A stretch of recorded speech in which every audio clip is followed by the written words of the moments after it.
Mukjizat itu definisinya sesuatu yang di luar jangkauan manusia normal. Jadi pernah satu kali dalam hadis Bukhari juga, Abu Qatadah radhiyallahu anhu, sahabat Nabi ini di salah satu peperangan pernah ada anak panah musuh nyasar, kena bola matanya Abu Qatadah. Jadi anak panah itu kena, lalu bola matanya dia keluar.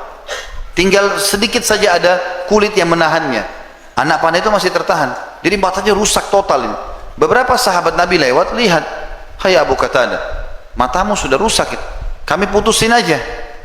Dia bilang, tunggu dulu sebentar, bawa saya ke Rasulullah SAW, jangan buru-buru dulu. Maka dibawalah Abu Qatadah ini, dibawa pergi ke Nabi SAW. Dari jauh Nabi lihat, Nabi senyum. Dalam kondisi matanya Abu Qatadah keluar, Nabi senyum. Rupanya Nabi sudah dapat wahyu, ini Abu Qatadah ada yang dia mau minta nih.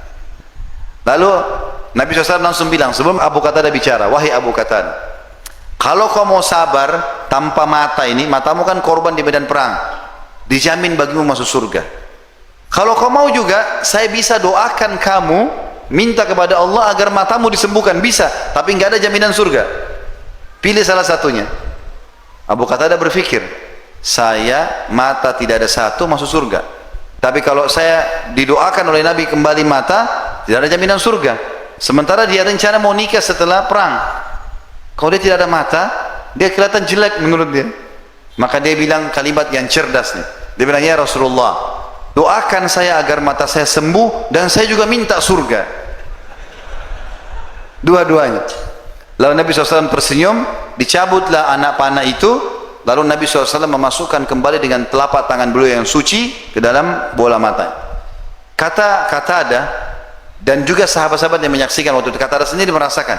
Dia bilang, tadinya kan matanya rusak. Kita bayangkan kalau mata kita rusak satu, ini sudah jelas nggak kelihatan, ini cuma ini kelihatan. Dia bilang begitu Nabi SAW angkat tangannya, maka saya tidak bisa bedakan mata mana yang tadi rusak. Dua-duanya terang. Kata para sahabat, kami nggak bisa bedakan, yang menyaksikan itu, mana mata Qatadah yang rusak tadi, karena semuanya utuh kembali, termasuk kulit-kulitnya, tidak ada bekas sama sekali. Dan itu menandakan mukjizat Nabi SAW dalam mengobati penyakit. Dan banyak sekali sahabat yang menghadapi seperti ini tentunya. Kemudian ada juga kuasa Nabi SAW terhadap pohon, teman-teman sekalian.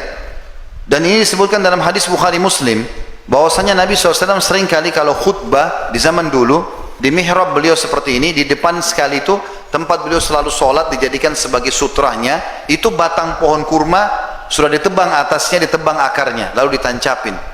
Zaman dulu memang orang buat begitu, jadi pohon kurma ditebang atas, tebang akar, ditancapin berdekatan jadi tembok. Ada satu batang pohon besar. Nabi SAW kalau sholat menghadap situ, kalau khutbah Jumat, belum ada mimbar waktu itu. Nabi SAW kalau khutbah beliau berdiri membelakangi pohon itu, kalau capek beliau sandar di situ. Atau lagi ceramah, lagi diskusi sama sahabat begitu. Maka satu waktu ada satu sahabiat Nabi perempuan dalam hadis sahih ini mengatakan, ya Rasulullah, saya lihat anda kerepotan dengan cara seperti ini. Bagaimana kalau saya punya bapak pegawai, bisa ahli kayu, dia bisa buat mimbar. Saya buatin anda mimbar. Kata Nabi SAW, buat aja. Rupanya, tiba hari Jumat, mimbarnya selesai. Mimbar Nabi SAW itu 3 anak tangga. Dikasihlah kepada Nabi SAW. Nabi waktu mau khutbah Jumat, keluar dari rumahnya masuk ke masjid, lihat sudah ada mimbar. Maka beliau pun naik di atas mimbar itu. Kata perawi hadis ini kebetulan diriwayatkan oleh Jabir radhiyallahu anhu. Maka kata Jabir, kami tiba-tiba mendengar waktu Nabi SAW sudah salam, lalu menunggu azannya Bilal selesai, ada suara tangisan seperti tangisan anak bayi, dan lama-lama suara itu membesar mirip dengan suara induk unta yang sedang mencari anaknya yang hilang. Kami bingung, suara dari mana ini? Nabi SAW lagi di atas mimbar, suara itu terdengar satu masjid. Maka kami menyaksikan Nabi SAW turun dari mimbarnya, kemudian mendatangi batang pohon yang ada di depan mihrab beliau, lalu memeluknya seperti memeluk anak kecil sambil berkata, demi Allah kalau aku tidak memeluknya maka dia akan menangis sampai hari kiamat. Ternyata batang pohon pun teman-teman yang sudah seperti ini bisa mengenal Nabi SAW, padahal di mata kita sudah mati pohon itu karena sudah ditebas atasnya, tebang akarnya gitu ya. Juga ada kuasa Nabi SAW terhadap air. Jabir bin Abdullah menceritakan dalam hadis Bukhari, itu bahwasanya di kesepakatan Hudaybiyah pernah kami berangkat 1.400 orang menuju ke Mekah ingin umrah, tapi ditahan oleh Quraisy. Di sana kami kehabisan air. Waktu Nabi SAW minta air, ingin pulang ke Madinah, seember air untuk wudu, maka didatangkanlah ember air tersebut. Lalu kemudian seluruh sahabat ada di sebelah Nabi SAW. Maka Nabi SAW tanya, kenapa kalian ini? Kata para sahabat, ya Rasulullah, kami tidak punya air kecuali yang di ember anda ini.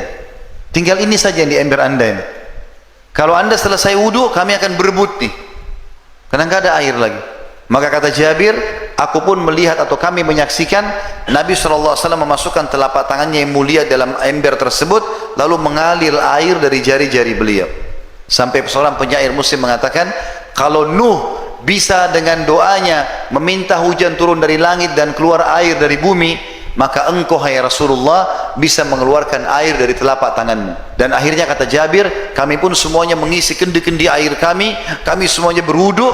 Setelah selesai itu, baru Nabi SAW angkat tangannya dan ember air tadi tetap penuh dengan air.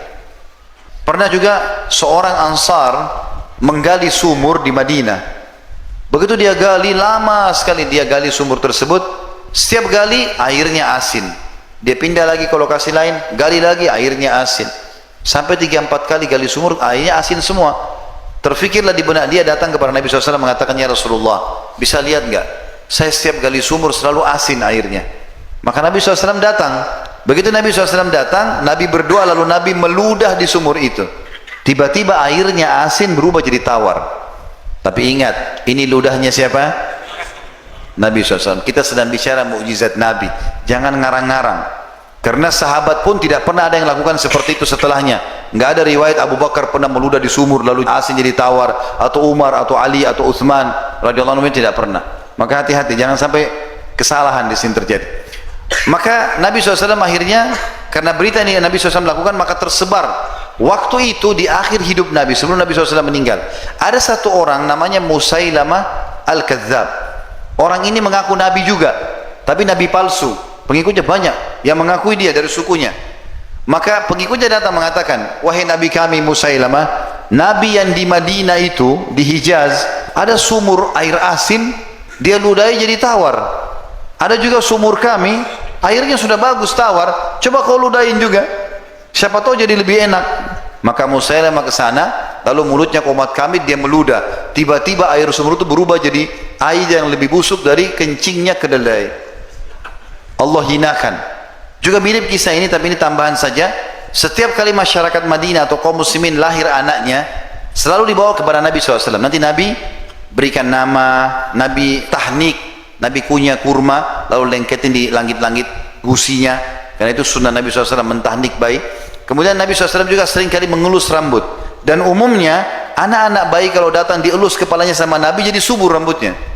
Maka pengikutnya Musailamah bilang, wahai Nabi kami Musailamah, itu Nabi yang di Hijaz, di Madinah, semua bayi yang datang kalau dielus jadi lebat rambutnya. Ini ada satu bayi kami rambutnya sudah bagus, coba kau elus, mudah-mudahan dia juga jadi lebih bagus. Begitu Musailamah elus, gugur semua rambutnya. Dan dikatakan dalam riwayat, dalam kisah ini, bahwasanya keturunannya orang itu gundul semua, sebagai bentuk penghinaan dari Allah Subhanahu wa ta'ala.